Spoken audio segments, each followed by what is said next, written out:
Gentlemen, start your engines!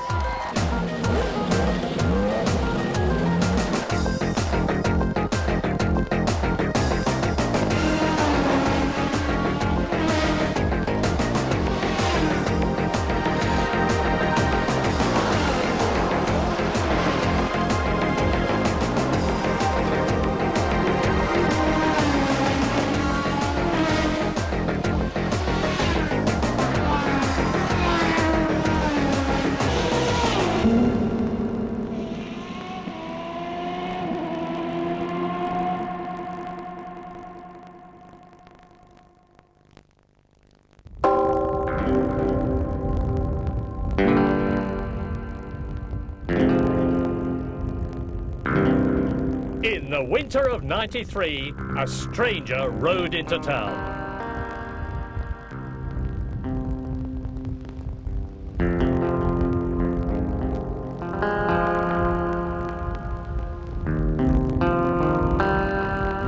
On the 4th of January, Nigel Mansell, the 1992 Formula One World Drivers' Champion, arrived in Arizona to test an IndyCar for the first time for his new team. The 1.6-mile road course at the Firebird International Raceway in the desert on the outskirts of Phoenix would be the site of Mansell's first encounter with America's most sophisticated form of motorsport. It was a happy and relaxed Mansell who took the wheel of a Cadillac and was soon putting the car through its paces as he completed his first exploratory laps of the circuit.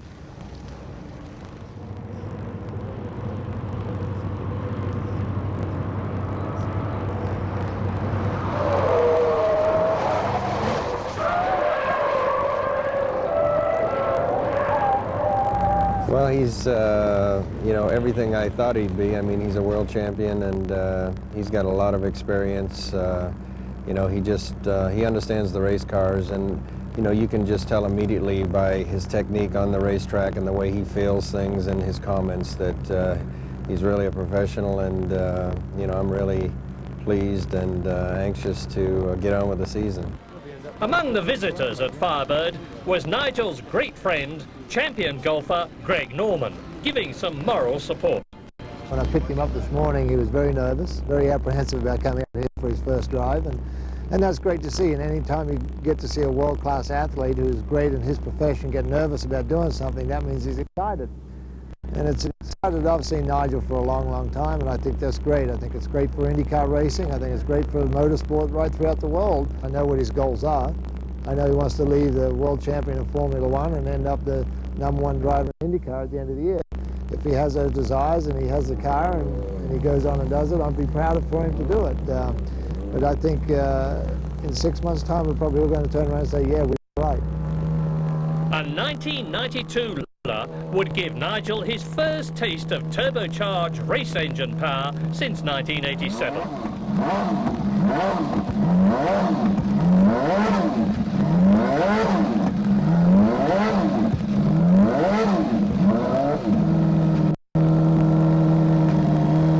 The world champion looked pensive as the car was warmed up.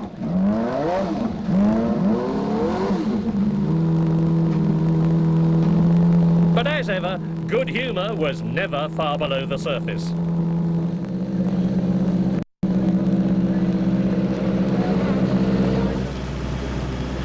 As the engineers completed their last systems checks, Nigel made his own preparations.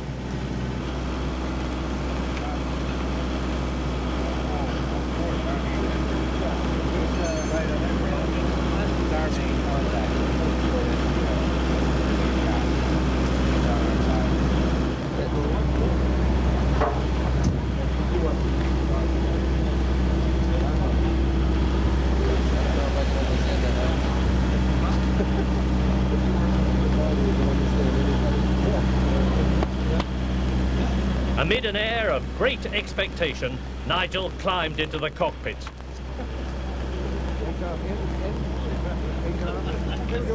I'm sorry?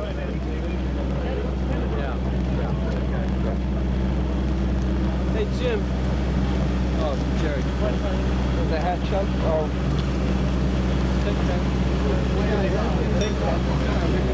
After a few final adjustments, Mansell took to the track.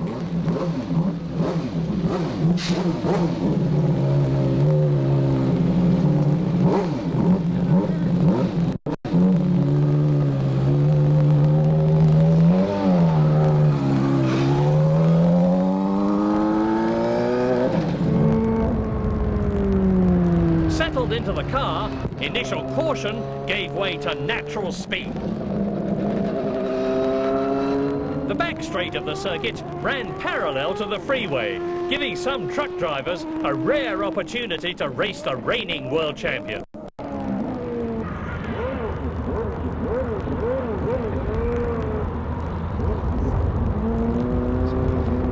Later, Nigel did his famous spin test to get the feel of the Lola.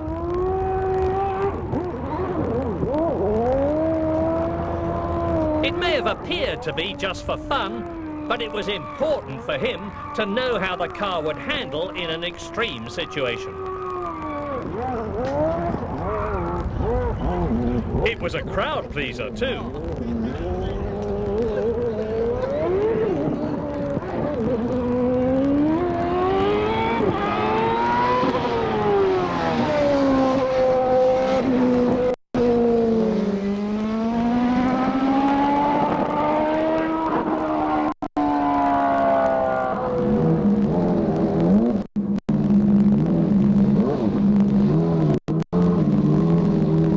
After a few more laps, Nigel came in and, under the watchful eye of Greg Norman, his first debrief in IndyCar racing began.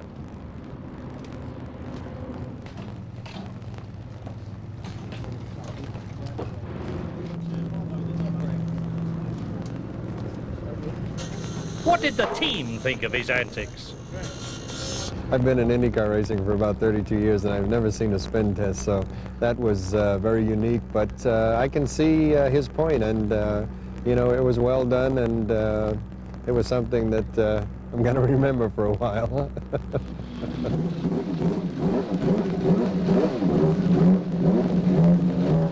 Mansell was eager to get back on the track.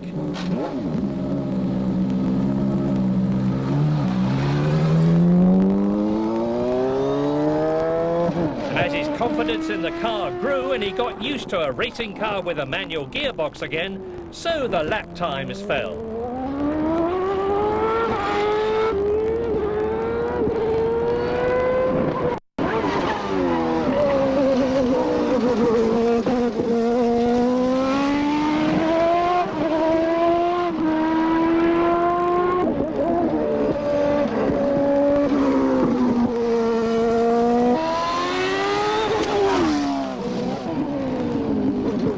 After just 35 laps of testing, there was excitement on the part of both the team and its new driver as he smashed the lap record by 1/10 of a second.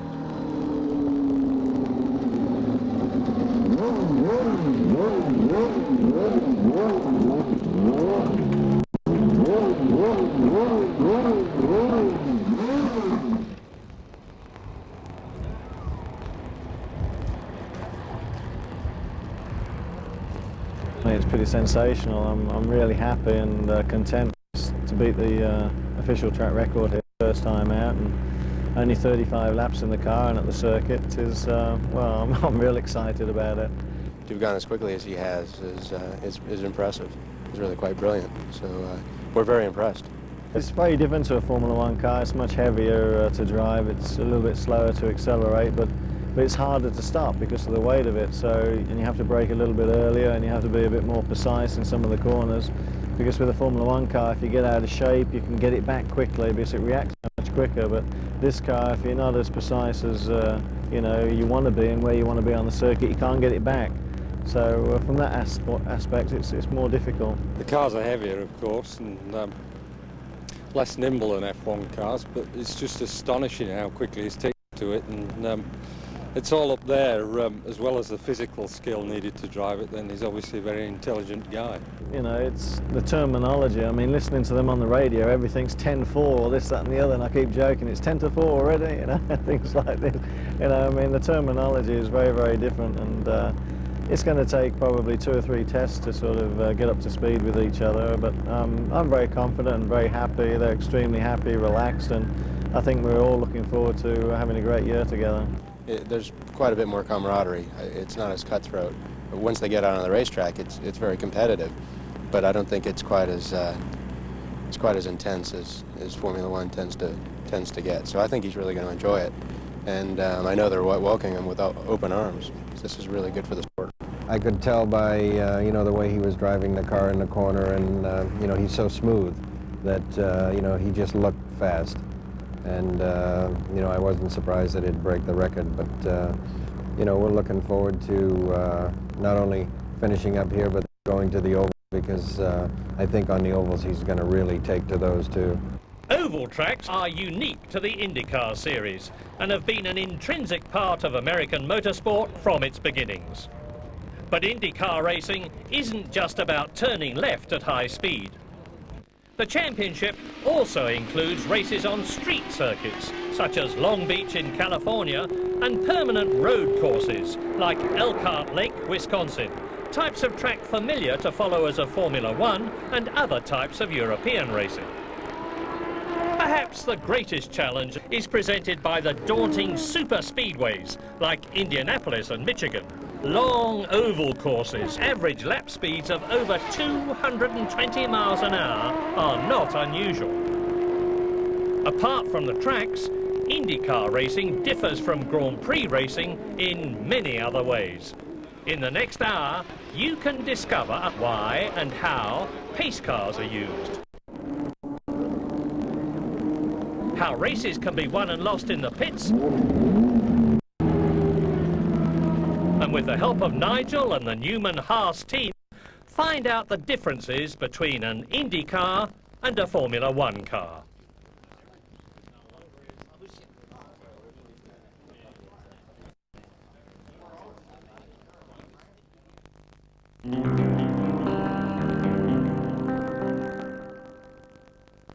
The first American National Racing Championship, organised by the American Automobile Association, was held in 1909. In those pioneering years, races were held on loose surface road circuits and oval dirt tracks. By the 1920s, the rough road circuits were replaced by races on board speedways. But the Wall Street crash in 1929 brought about the demise of the wooden tracks. The Depression also caused manufacturer interest in racing to dwindle, bringing about a rise to prominence by specialist builders.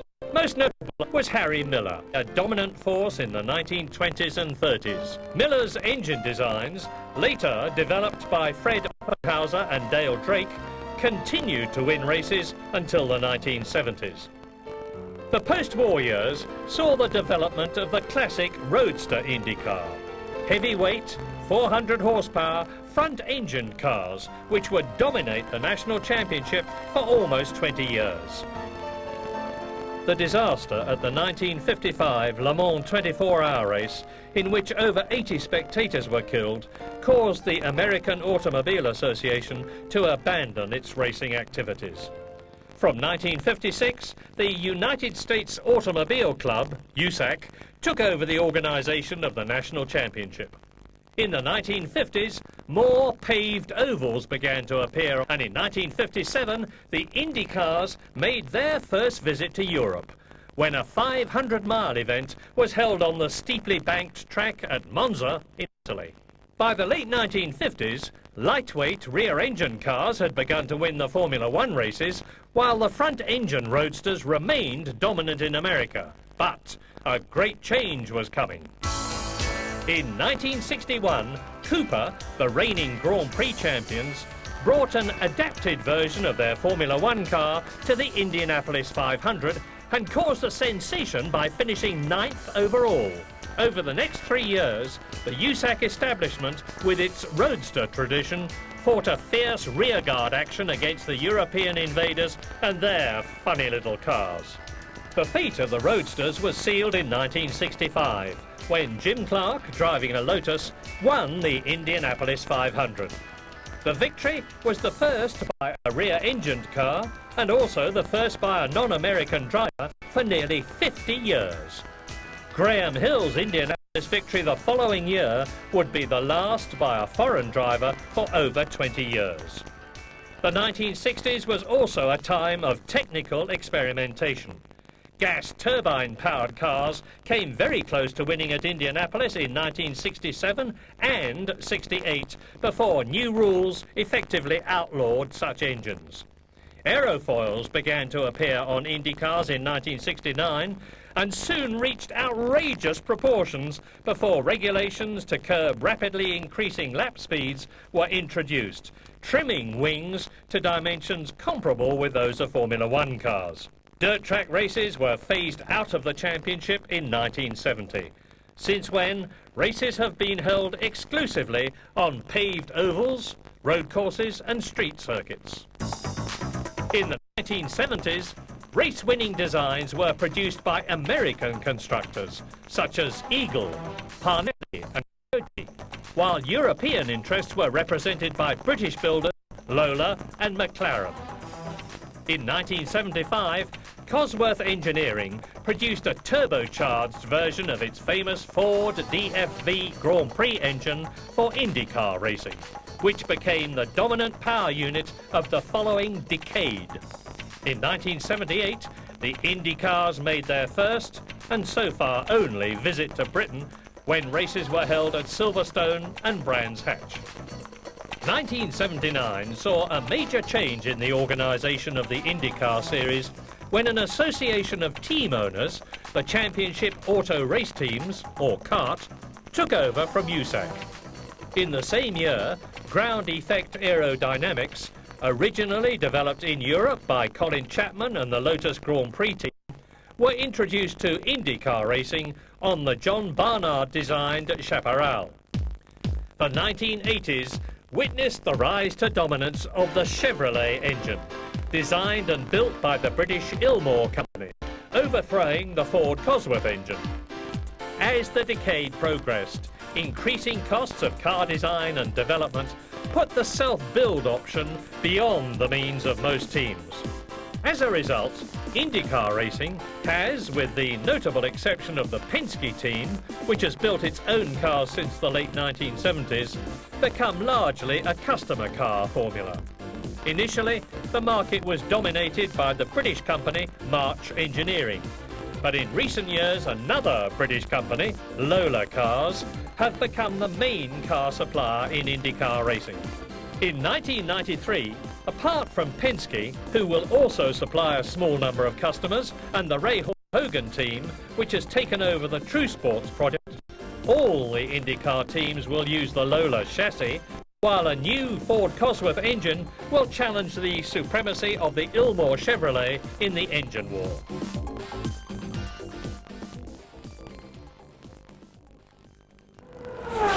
The Newman-Haas racing team was formed for the 1983 IndyCar Championship Series.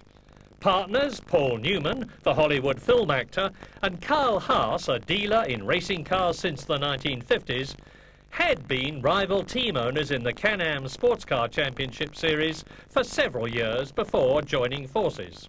Both men had raced themselves. Haas in American national sports car events in the 50s, while Newman competed impressively in Trans Am touring car events in America until the mid-1980s. But his most publicised achievement was a second-place finish in the Le Mans 24-hour race in 1979. Newman also won the Indianapolis 500, although this was when he was playing the leading role in the 1969 movie Winning. Carl Haas became the North American agent for Lola Cars in 1968 and has run a factory-supported team for the constructor each year since then. Initially, the Haas Lolas ran in the original Can-Am series until its demise in 1974.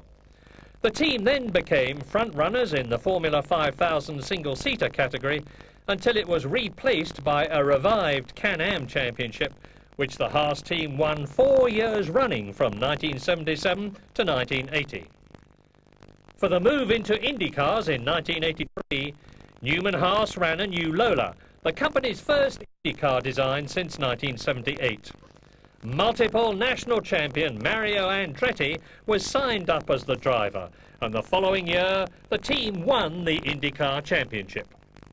In 1986, Haas moved into Grand Prix racing, but a major sponsor pulled out within weeks of the team entering Formula One, and the project was abandoned after less than a year. For 1989, the Newman-Haas outfit was expanded to 2 cars when Mario's son Michael joined the team. In the kart record-breaking year in 1991, the young Andretti won 8 races and scored 234 points in the championship to secure his first IndyCar crown. A hard-fought defence of the title in 1992 saw Michael lose out by just 4 points after the final race of the series to Bobby Rahal. In August of 1992, the McLaren Grand Prix team announced that it had signed Michael Andretti as one of its drivers for 1993. A few weeks later, the news broke that Nigel Mansell had agreed terms with Newman-Haas to race in the 1993 PPG IndyCar World Series. Winter in the Arizona desert can usually be relied on for perfect conditions for testing. Nigel's first encounter with an oval track came during a period of wildly unpredictable weather. Although floodwaters lay around the grounds of the Phoenix International Raceway, the track itself was unaffected.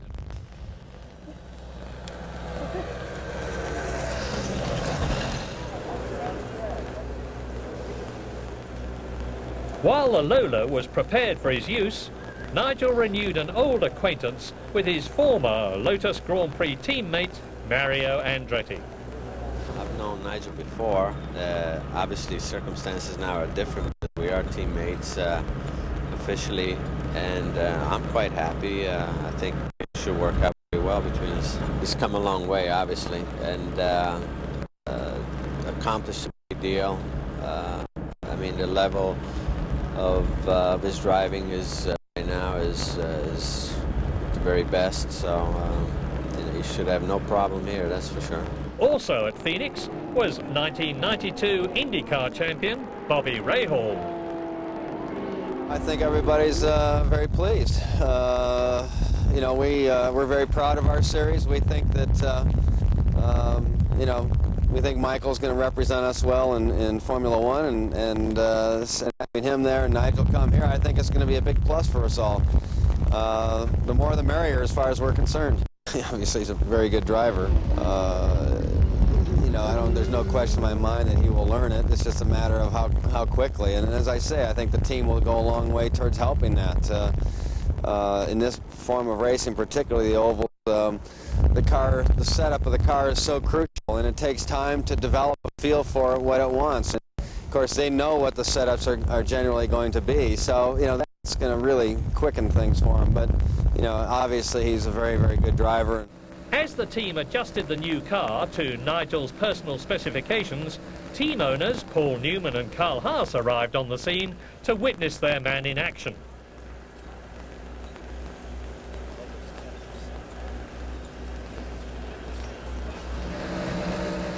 Nigel's preparations for the challenge ahead were closely watched by his new benefactors.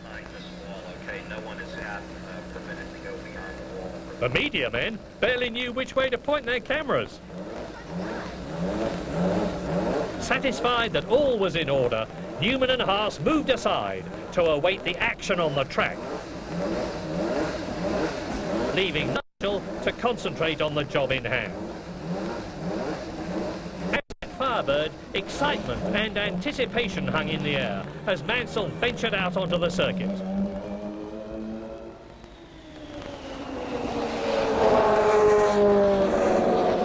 Nigel took a few laps to play himself into the unfamiliar surroundings of a track that was completely new to him.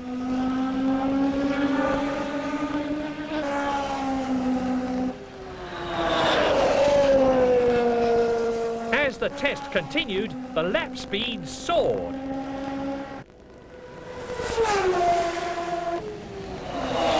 Soon, the Lola was just a white blur as it passed the pits, and Mansell was lapping within half a second of the circuit record.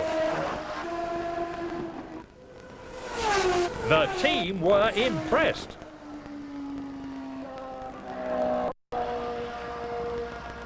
Sadly, rain prevented further running.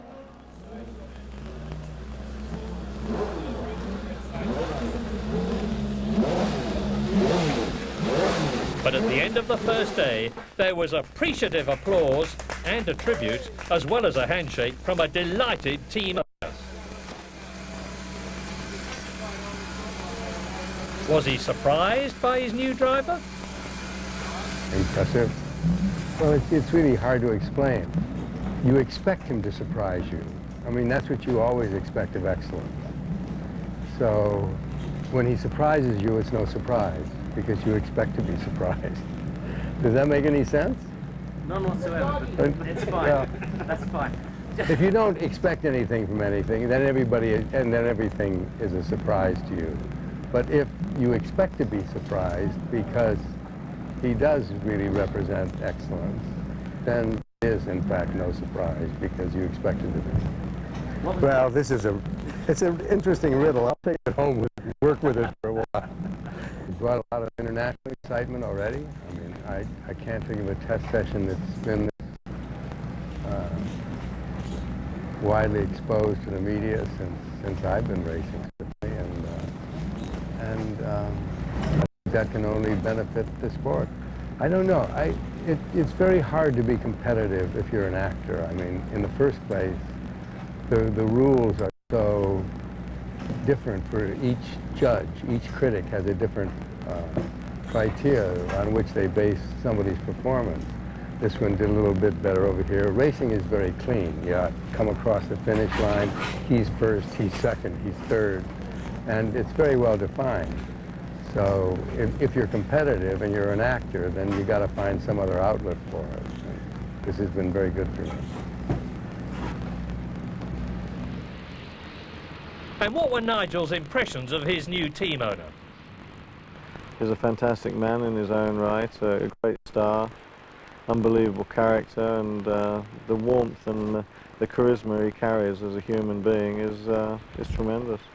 And he does have a genuine passion for the sport. Oh, absolutely. I mean, in his own right, he's a tremendous car driver, and he knows the business very, very well, and I think Carl Hassan pulled together a great team. What had impressed Nigel most about his first run on an oval?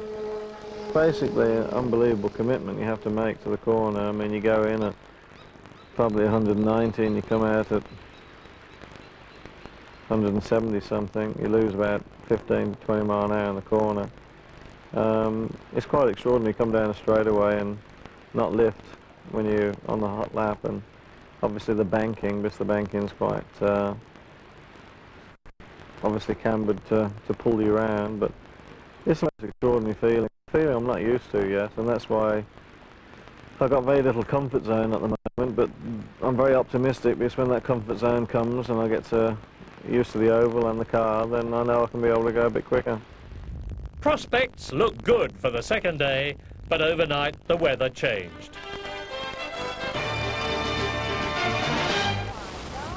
This morning, residents of New River, north of Phoenix, watched in amazement as water threatened to top this bridge. Local authorities shut down traffic as a precaution. Rising floodwaters forced many people out of their homes in low-lying areas along New River. The sun eventually came out, but high winds put paid to any testing. The unpainted 93 Lola was packed up for the long journey back to headquarters in Illinois, and the day became a media jamboree.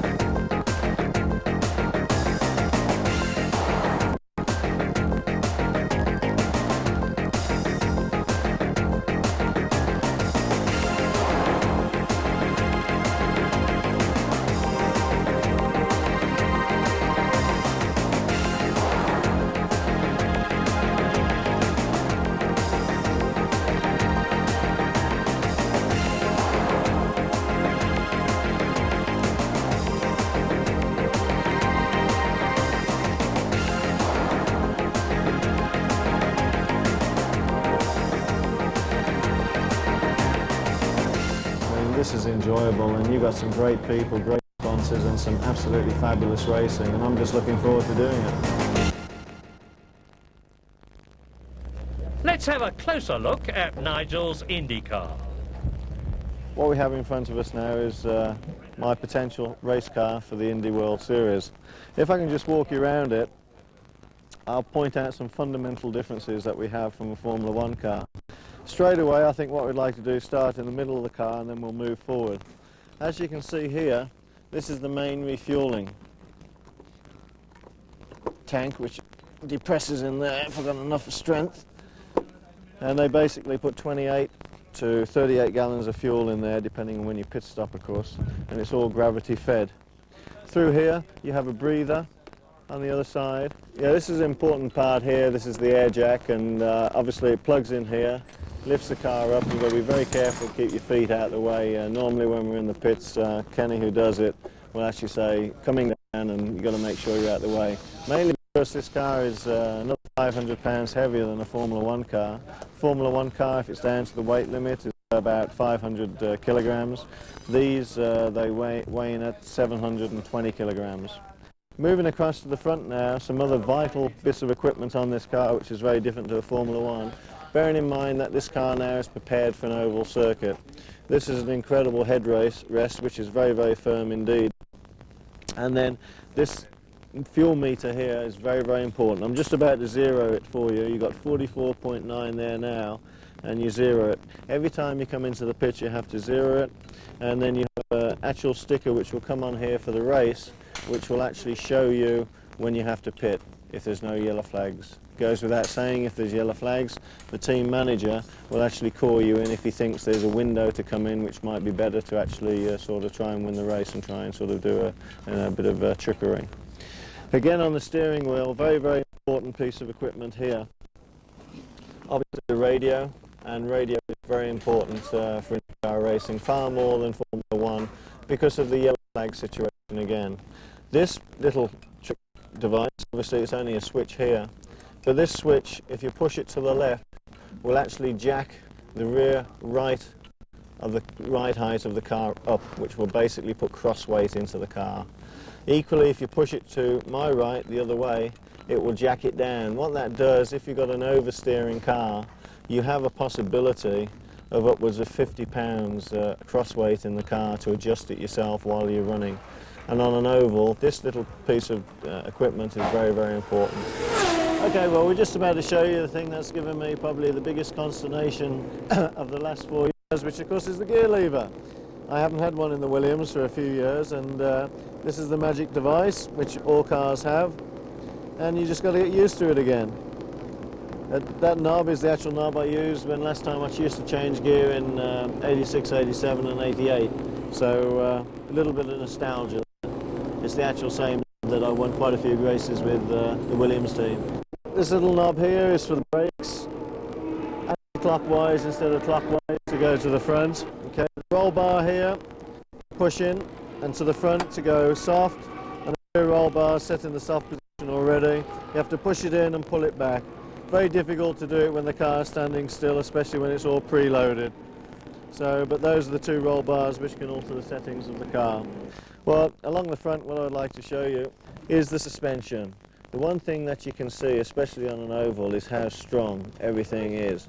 Everything's very, very solid, and of course it has to be because of the G-force that you're actually pulling. The Lola car especially is, I think, and has been for the last couple of years, the best car to have in IndyCar racing, and I'm very, very comfortable to be driving this Lola this show. Just moving around now to the front, the other fundamental things that we have is the front wing. And we have the availability that when we make a pit stop, we can actually adjust the front wing. So if we have an understeering car or an oversteering car aerodynamically, we have the literally the facility to either turn this in or turn it out. If we've got too much oversteer, then obviously we'll lower this wing just a little bit, 1 or 2 turns. And equally, if we've got too much understeer, then we'll bring this flap up and give the car a little bit more downforce at the front. Okay, moving back now towards the second half of the car, there's some quite significant differences. Straight away you say, well, what on earth is this thing here? Well, this thing can make a difference if you're winning or losing a race. This is the blow-off valve. This is the valve that regulates the boost to the engine. Yeah, I mean, obviously it goes without saying that the single biggest difference between Formula One engine-wise and IndyCar is the engine, which is turbocharged. This develops probably a little bit more power than the aspirated engine, and certainly a little bit more torque. You don't feel it too much more because of the weight of the car on acceleration, deceleration. Moving on here, we have the turbocharger housed just in here. We have the wastegate system, and you'd probably say, well, why is all the exhaust enclosed here? And we have air blowing in here and out through the back end.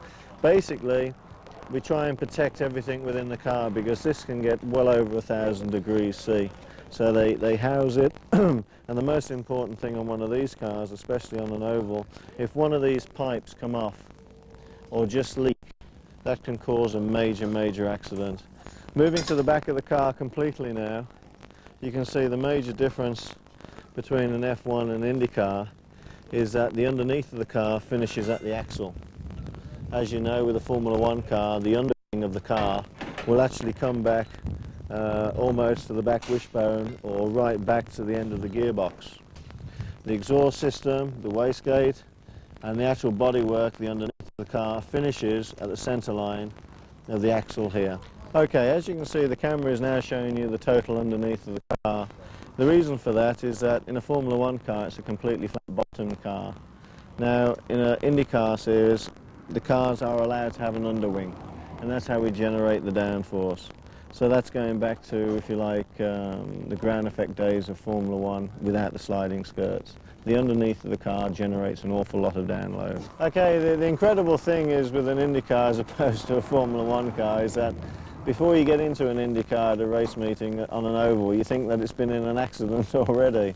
I mean, if you can see, the whole thing is tilted. If I just move out the way here, can you see? The whole thing is preloaded to the left.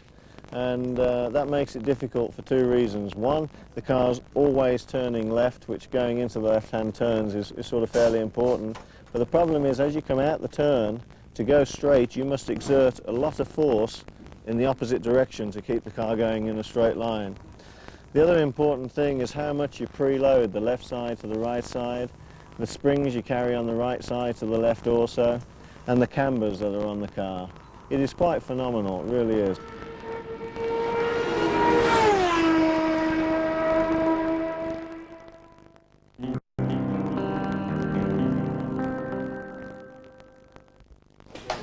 Like their Formula One counterparts, the construction of Indy cars is regulated by strict rules concerning structural strength and crash resistance. They may appear similar, but Indy cars are heavier due mainly to the strength of construction, which enables them to withstand high-speed impacts on ovals and superspeedways. Incredibly, the wall came off worst in this accident. The driver escaped unharmed. Only manual gearboxes are allowed. Formula One type automated gear changes and traction control devices are not permitted. Indy cars use steel brake discs on road and street circuits and short ovals. Carbon discs can only be used for the 500-mile superspeedway races. Suspension systems on Indy cars are similar to those used in Formula One, but active suspension and ride height adjusting systems are not allowed. Tyres are supplied exclusively by Goodyear. The wheel diameter is fixed at 15 inches, with the tyres typically 14 inches wide at the rear and 10 inches wide at the front. And 7 sets are allowed for a 200-mile race weekend, increasing to 11 sets for a 500-mile event. On short ovals, road courses and street circuits, the cars run with Formula One type high downforce wings. On superspeedways, narrow, low-drag wings are used. All IndyCar engines are turbocharged and are either purpose-built pure racing engines with a maximum capacity of 2650 cc or production-derived stock block engines with a maximum capacity of 3430 cc. The amount of turbocharger boost pressure allowed is different for each type of engine. Pure racing engines like the Cosworth Ford or Ilmore Chevrolet are allowed 45 inches of boost, while a stock block Buick can operate with 50 inches. Turbocharger boost is regulated by the blow-off or pop-off valve. This is a spring-loaded mechanism mounted on the inlet manifold of the engine, which is set to open and bleed off boost pressure if its preset limit is exceeded. In terms of engine power, the IndyCar engine produces a maximum of around 800 brake horsepower against the 750 brake horsepower of the naturally aspirated Formula One engine.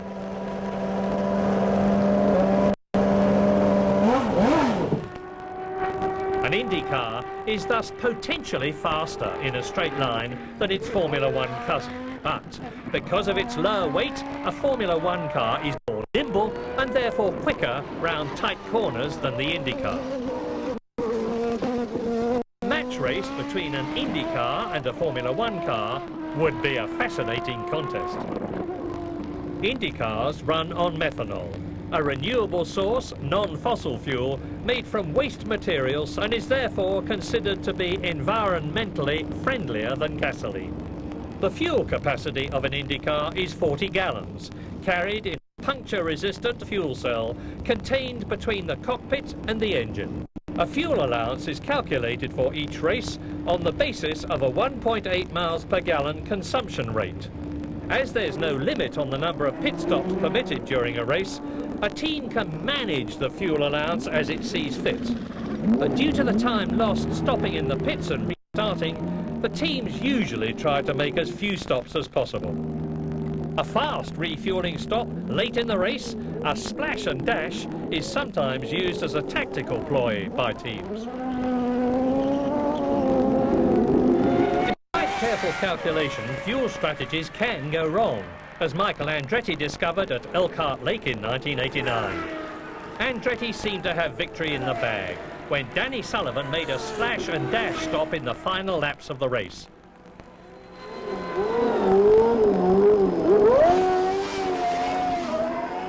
Michael, having used his full allowance of fuel, was obliged to run to the finish without a final stop. As his tank ran dry on the last lap, he was passed by Sullivan.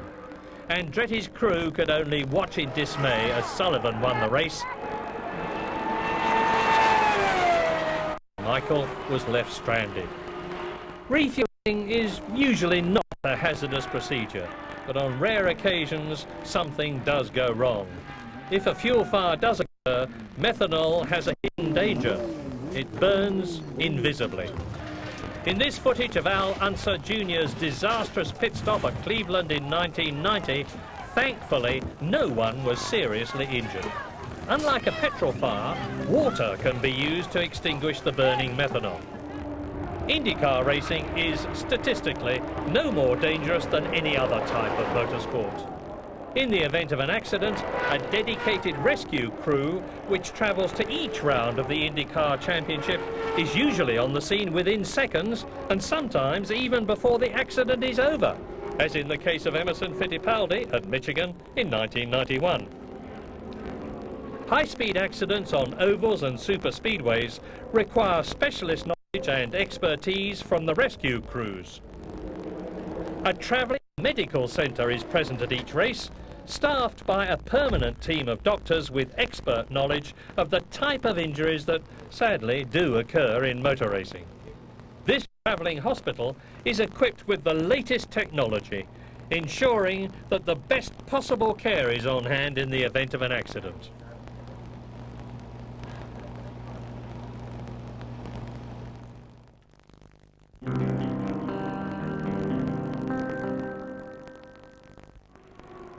Despite Nigel Mansell's world champion driver status, he'll still be required to undergo a familiarization or rookie test at Indianapolis before he's allowed to attempt to qualify. On road and street courses, practice and qualifying sessions are free-for-all periods, as in Formula One, with grid positions determined by each competitor's fastest lap. A similar system applies to qualifying on ovals and superspeedways, although each driver qualifies alone on a clear track. Nigel's first experience of running on an oval in traffic will therefore come on the race day at Phoenix. Formula One races are started with the car stationary on the grid. IndyCar races have rolling starts, in which the field is led around a number of parade laps at speed by a pace car. When the grid formation is in order, the pace car pulls off into the pits, the cars pass under a waved green flag, and the race is underway. Various flag signals are used by race officials and track marshals to control the race. A blue flag with a diagonal orange stripe is waved at a car which is being overtaken or lapped by a faster car. A car that's shown the black flag along with its racing number is required to stop at the pits at the end of the next lap for consultation with race officials. A yellow flag is used to reduce the speed of the race in the event of a spin or an accident. No overtaking is allowed in an area where yellow flags are shown. Double yellow flags mean that the whole track is under caution, at which time a pace car will go out onto the track to regulate the race speed. At the end of a caution period, a green flag is shown to indicate that the track is again clear for racing.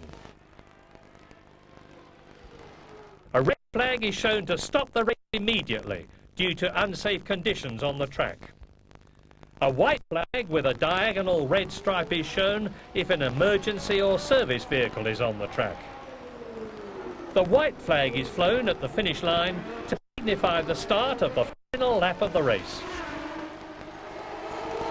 The checkered flag marks the end of the race. During the race, only 6 team members are allowed over the wall to work on a car at a pit. 4 wheels can be changed and the fuel tank refilled in under 20 seconds.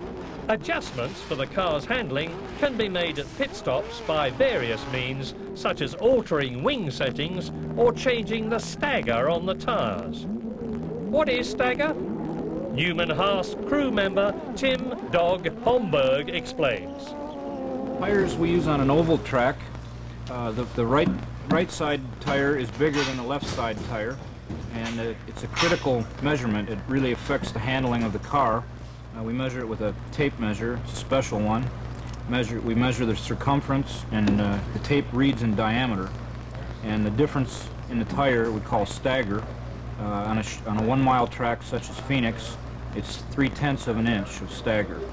And it really, you can change it a little bit, and it really affects the handling of the car, how it goes into the corner. So it's a very important trick that we use. On a road course, the tires are all equal, same size, because you're turning left and right. For the oval track, you're only constantly turning to the left. So the right side tires being bigger helps the car go around the corner. Tactics can win races. As we saw earlier, the timing of pit stops can win or lose the race. The strategic use of caution periods can also give a driver an advantage. Pit stops made under a yellow cost less time than those made when the race is running at full speed. An example of good race strategy came in the Valvoline 200 at Phoenix in 1991. During a caution period early in the 200-lap race, Harry Lyondike stayed out on the track while his rivals took the opportunity to refuel. It was a decision that would win Lyondike the race, as he was able to complete the race after making just 2 pit stops, while the other leading runners were all obliged to make 3 stops. Lyondike's luck was in on the 66th lap, when, in need of fuel, an accident caused a second caution period, allowing him to make his first pit stop without losing too much time. 2 laps from the end of the race, Danny Sullivan's Alfa Romeo engine blew, creating a final caution period in which Lyondike led the field under the checkered flag behind the pace car to take a cleverly thought-out victory.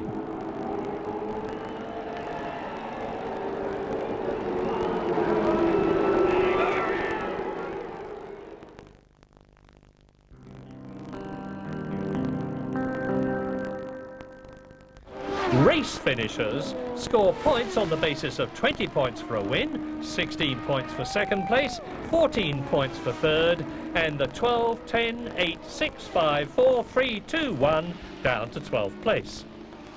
Extra points are awarded to the fastest qualifier, and and to the driver who leads the most laps during the race. The winner of the Indianapolis 500, the richest single prize in motor racing, becomes an instant dollar millionaire. An American racing magazine publishes a list of millionaire drivers. In the 1993 listing, 6 of the top 10 were IndyCar drivers, with Bobby Rahal leading his peers with career earnings of more than $11 million. Who will Nigel be racing against in 1993? Bobby Rahal, the 1992 IndyCar champion, raced in Europe in Formula 2 in 1979 before moving into IndyCars in 1982. He won his first PPG IndyCar championship in 1986 and successfully defended his title in 1987. In 1992, he formed his own team with Carl Hogan and became the first owner-driver to win the championship since A.J. Foyt in 1975. Brazilian Emerson Fittipaldi won the Formula One World Drivers' Championship in 1972 and 1974. He retired from racing in 1980, but returned 4 years later to race IndyCars.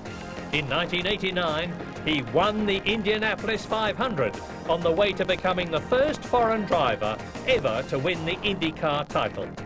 In 1993, Fittipaldi will lead the challenge of the Penske team. Mario Andretti is one of motor racing's all-time great drivers. In a 30-year career, Andretti has won the Formula One World Drivers' title and 4 IndyCar championships. Mario's record of 51 IndyCar race wins puts him second only to A.J. Foyt in the all-time standings. In 1980, Andretti and Mansell were briefly teammates in the Lotus Grand Prix team. The partnership is renewed for 1993. Al Unser Jr. is the son of 4 times Indianapolis 500 winner and multiple IndyCar champion Al Unser Sr., and racing is in his blood. In 1990, Jr. won his first championship, and in 1992, he became the 3rd member of the Unser family to win the Indianapolis 500. In 1993, he continues with Rick Galle's team. Paul Tracy is one of the new generation of drivers likely to make his mark in 1993. Just 25 years old, the Canadian was signed up by the Penske team, but broke a leg in an accident at Michigan in his first race for the team. Recovered in 1992, he deputized for the injured Rick Mears during the second half of the season. Mears' retirement has given Tracy a great opportunity to prove himself in 1993. Scott Goodyear, another Canadian charger, was the discovery of 1992. Although he moved into IndyCars in 1987, it wasn't until 1992, after a move to a competitive team, that Goodyear began to show his worth. He finished second to Al Unser Jr. in the closest finish ever at Indianapolis. The winning margin less than 5/100ths of a second. He's a man to watch this year. Danny Sullivan raced in England in the 1970s and drove for the Tyrrell Formula One team in 1983. In 1985, he became the first driver to win the Indianapolis 500 after spinning. And 3 years later, driving for Penske, he won his first IndyCar title. In 1993, Danny will partner Al Unser Jr. in the Galle's team.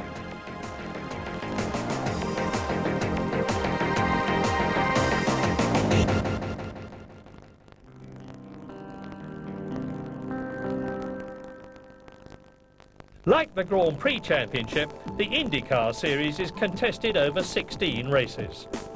The opening race is held on the street circuit at Surfers Paradise near Brisbane on the Gold Coast of Australia, and is the only IndyCar Championship round held outside of North America.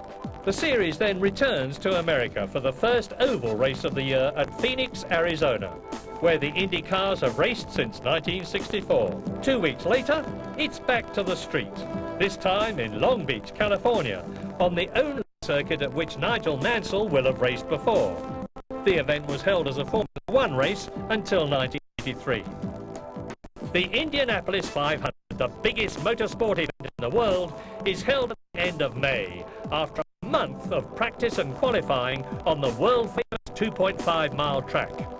Just 1 week later, the action moves to the 1-mile paved oval at Milwaukee. Next to Indianapolis, this is the oldest event on the championship calendar. The first race was held on the original dirt track oval in 1939. The Detroit Grand Prix is the third race in 3 weekends for the teams. It's also another event that started off as a Formula One championship round before switching to IndyCars in 1989. After a 2-week break, the teams convene in Portland, Oregon for the first race of the year on a purpose-built road course, a regular fixture on the schedule since 1984. The transporters then head east for the Cleveland Grand Prix, held on a temporary road course laid out on the runways of the Burke Lakefront Airport. A week later, the cars are in action across the border for the first of 2 visits to Canada. The race on the streets of Toronto was first held in 1986. The 2-mile Michigan Super Speedway hosts the only other 500-mile race in the championship, and in the past has been the scene of some spectacular incidents. Following a week after Michigan, the race on the 1-mile New Hampshire Speedway is the most recent addition to the IndyCar Tour. The inaugural event was held in 1992. The 4-mile road course at Elkhart Lake, Wisconsin is the longest track in the series and the most scenic. The next weekend, after a long haul west, the championship continues in Canada with a street race in Vancouver, British Columbia, which was first held in 1990. The 13th round of the championship is held on the Mid-Ohio road course near Lexington. The race has been a regular championship event since 1983. The banked 1-mile track in the Andretti family hometown of Nazareth, Pennsylvania, hosts the final oval race of the year. Nazareth is the fastest of the short oval circuits and has been part of the IndyCar Championship since 1987. The IndyCar World Series reaches its climax on the scenic Laguna Seca road course, which held its first championship race in 1983. After breaking the lap record on the road course at Laguna Seca in California, Nigel and the team returned to the Phoenix Oval. Having worked together for several weeks now, the team and driver are very much in tune. I mean, I can't see through it. I mean, heck, That's fine. Just leave it? Yeah, just leave it. Yeah, see how it is. I mean, it's got to be a little bit better, isn't it? This second Phoenix test will give Nigel his first experience of the 1993 Lola.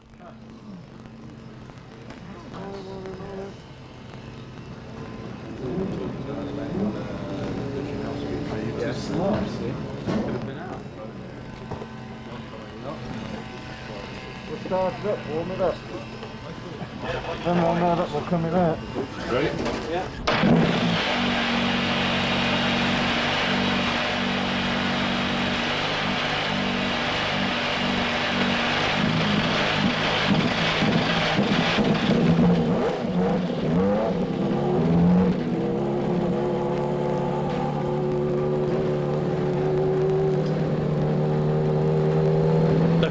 Roll the car out into the pit lane.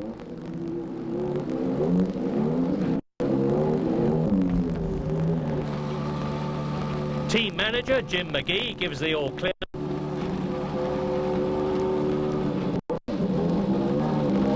And Nigel is off.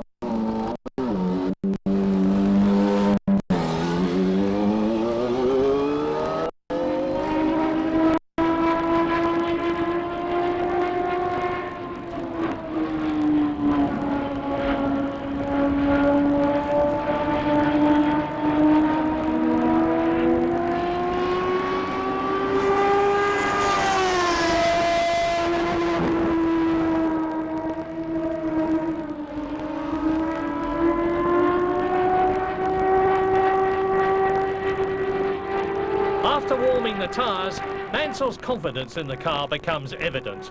Within a few laps, he's running on the optimum racing line close to the retaining wall.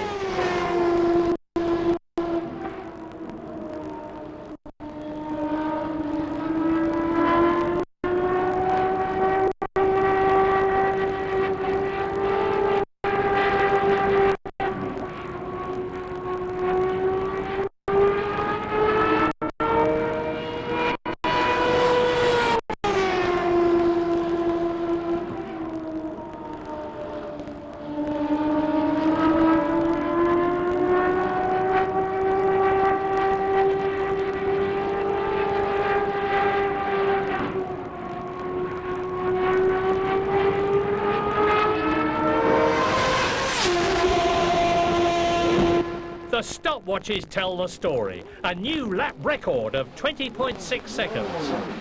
We're all very impressed with Nigel's adaptation to the ovals here, and you know, we're very, very pleased.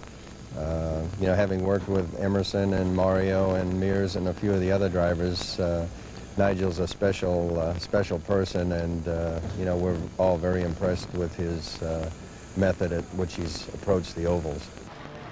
As Nigel and the team celebrate his success, disaster strikes Al Unser Jr.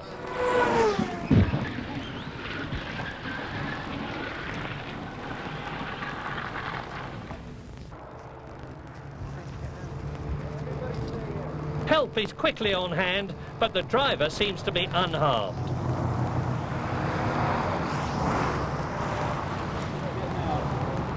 Fortunately, the driver walked away. He's okay.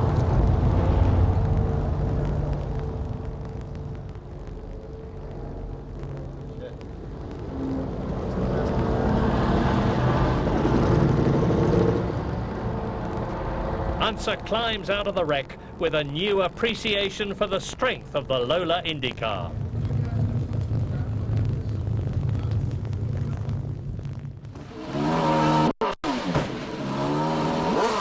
The following day, the Newman-Haas team prepare for a full race distance run of 200 miles.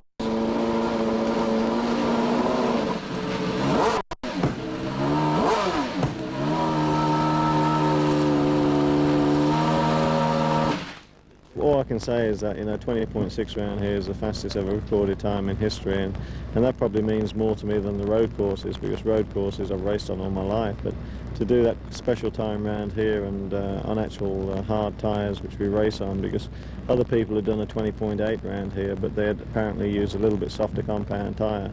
I've actually used the tyre which we actually race on, was a little bit harder, so I mean, I'm thrilled to bits, and it's actually sinking in today what I actually achieved yesterday. Full credit to the Lola chassis, which of course is made in England, and all the people back at Lola, thank you. And of course, you know, Cosworth and Ford for supplying the engine and the power. But of course, the most important part of the package is the crew and the Newman-Haas team, which is second to none. My engineer, Peter Gibbons, is certainly an incredible engineer on the IndyCar circuit, and I'm very fortunate to have him as my engineer. Setting up the car is so different. I mean, if anything, it's going to make me a better all-round driver now. I mean, the experience I've had, and as you said, I mean, to go to Firebird, and we sort of reduced the track record there quite a lot, and then go to Laguna Seca, which I think is a thoroughbred race course. I mean, a Formula One Grand Prix could be taken there tomorrow.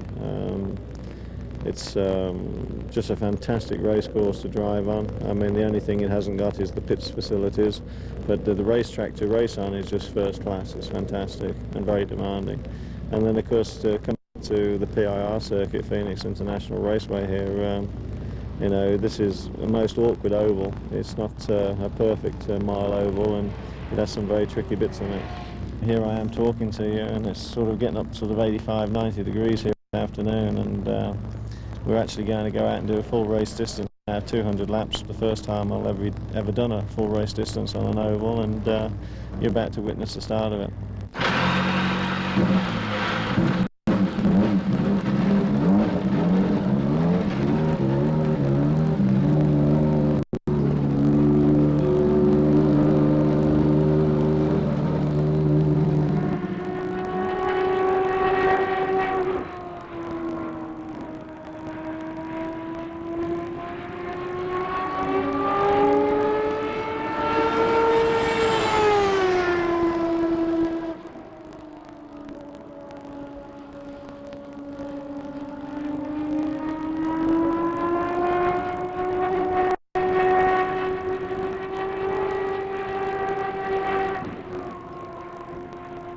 The race test will also include simulated caution periods, when the car will run at reduced speed, and will also give Nigel a taste of pit stops under race conditions.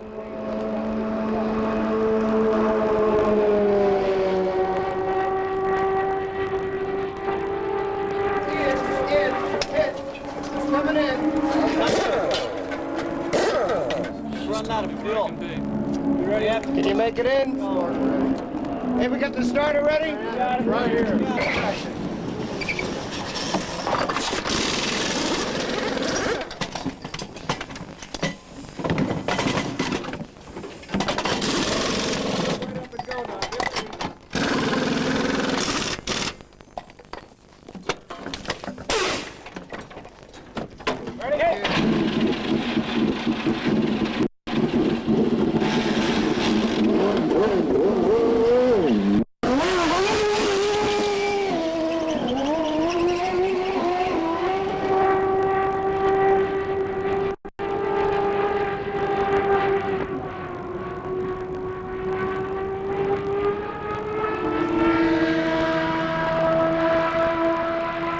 What's it like to drive around the Phoenix Oval?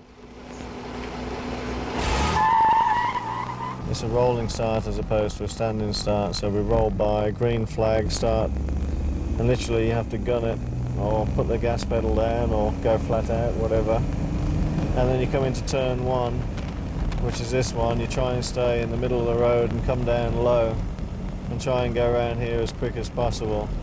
And you're already up to about 170, 175 miles an hour. And then you exit in turn one, hopefully not like someone in the wall there, running wide and coming out, and now you're pulling 180. And now you're coming down here and you're reaching probably upwards of 188, 190 miles an hour. The incredible thing is coming down into turn three is now you enter this turn totally flat out without a lift if you're going quick. This corner is very tricky. When you think you come in here without lifting, you've got to hang on now. And as you can see, we're only doing 75 miles an hour. We do another 100 miles an hour on top of this through this turn. As you can see, the back end gets really light there, and then back down the short straight again. There you have it. And if you can do that and average 175 miles an hour on the whole circuit, you just broke the track record. And I'm pleased to say we just did that, not in this car, but in the race one. Slowing up again. You just got to pay attention and be really careful what you're doing. You're holding on to that camera real hard.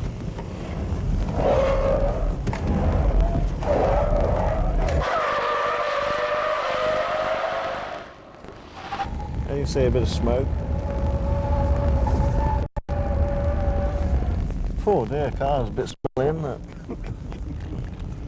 And you don't really want to do that coming out of turn two. Put the glasses back on now.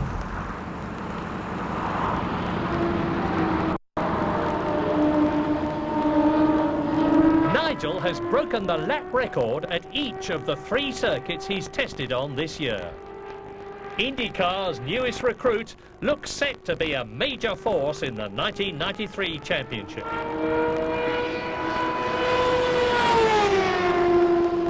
Everybody's going to benefit from it. The public, the drivers, the media, the sport in general, the sponsors, and I think IndyCar racers should be feel themselves very, very lucky. It's very competitive. The cars possibly run closer than, you know, in other forms of racing, and I think with Nigel's ability in track and everything, I think it ought to be very exciting for the people in Europe. I think it'll be very competitive. I'd be right up front and forced to be reckoned with immediately. No reason for not to be. Oh, I think he's going to do very well. Well, hopefully not too well. Well, here we have it. We've just concluded a 3-day test at the Phoenix International Raceway, and I mean, it's marvellous really. As you know, we've set the new track record at 20.6, which is quite phenomenal. Very excited about it. I hope you've enjoyed the introduction to the IndyCar Series program as much as I've enjoyed making it, and I look forward to catching you down in Australia.